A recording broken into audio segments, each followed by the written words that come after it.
This is Catherine Magana with your Savvy Minute.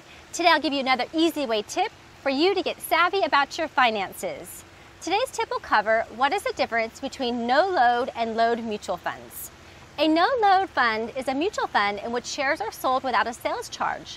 This occurs because the sales are distributed directly by the investment company instead of going through a secondary party.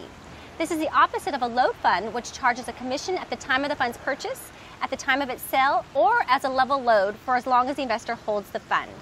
So the next question you might be asking yourself, why would anyone buy a load mutual fund? At first glance, it seems that all investors would be better off buying no-load mutual funds. However, there are a variety of reasons why an investor should consider a load mutual fund. Many investors do not feel comfortable making investment decisions and will not invest without the help of a financial advisor. Many investors do not have the time needed to do the research. And some investment professionals argue that financial advisors have the ability to keep their clients from making rash decisions when markets are turbulent.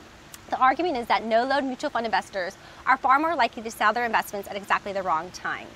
Join us each week for the Savvy Minute. You can find more of our videos at savvyup.tv, that's savvyup.tv, or give us a call at 760-692-5700 for your free financial assessment today. And remember, Savvy Up.